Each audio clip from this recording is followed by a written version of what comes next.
আসসালামু আলাইকুম প্রিয় দর্শক, আপনাদেরকে স্বাগত জানাচ্ছি এক্স নিউজ চ্যানেলে। মূলত আমরা যে বিষয়ে জানতে পেরেছি, আগামী আর 22 থেকে 23 দিন পরে পবিত্র মাহে রমজান শুরু হচ্ছে। মাহে রমজান আসার আগে আমরা যে বিষয়টি লক্ষ্য করি, বিভিন্ন পণ্যের কৃত্রিম সংকট তৈরি করা হয়। এরই মধ্যে আমরা দেখেছি যে গত এক সপ্তাহ যাবৎ বাজারে কৃত্রিমভাবে সয়াবিন তেলের সংকট তৈরি করা হয়েছে। এখানে সবচেয়ে বেশি যেই তেলটি চলে, মূলত 1 লিটারের সয়াবিন তেল, সেই বোতলটি এখন মার্কেটে পাওয়া যাচ্ছে না।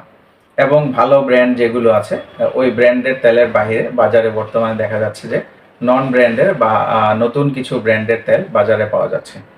পাশাপাশি এই কৃত্রিম তেল সংকটের পাশাপাশি যে বিষয়টি হচ্ছে, সাধারণ মানুষ আমরা যখনই বাজারে যাই তখন হচ্ছে যেই তেলগুলো পাওয়া যাচ্ছে, ভোজ্য তেলের 2 লিটার বা 1 লিটারের বোতলগুলো, সেগুলোর যে প্রাইসটা আছে বা মূল্য যেখানে দাম লেখা আছে, সেই অংশটি ঘষে তুলে ফেলা হয়েছে এবং প্রতি লিটারে তেল 15 থেকে 20 টাকা করে বেশি নেওয়া হচ্ছে।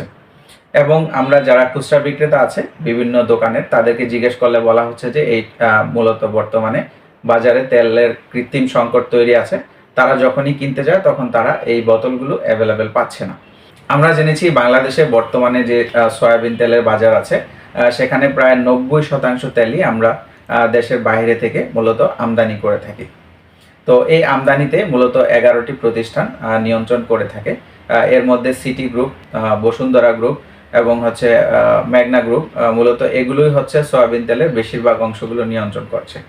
তো এখন যখনই খুচরা বিক্রেতারা তারা তেল কিনতে যাচ্ছে, তখন হচ্ছে যারা হচ্ছে পাইকারি বিক্রি করে তাদের কাছে বর্তমানে তেল নেই বলে তারা জানাচ্ছে।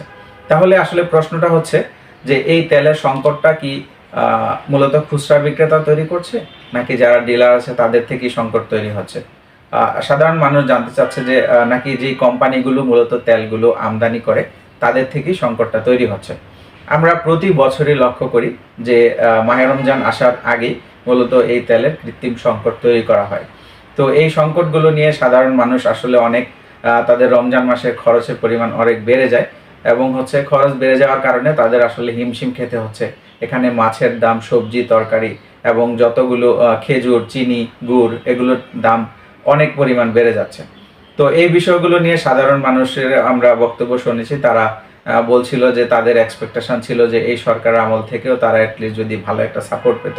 বাট আমরা যে বিষয়টি দেখতে পেলাম, সেটা হচ্ছে পূর্ববর্তী সরকারের সময় যেরকম ছিল, এই সরকারের সময়ও বর্তমানেও একই বিষয় লক্ষ্য করা যাচ্ছে। প্রিয় দর্শক, আপনাদেরকে অসংখ্য ধন্যবাদ আমাদের সাথে থাকার জন্য। আমাদের পরবর্তী নিউজগুলো দেখার জন্য অবশ্যই আমাদের চ্যানেলটিকে সাবস্ক্রাইব করবেন।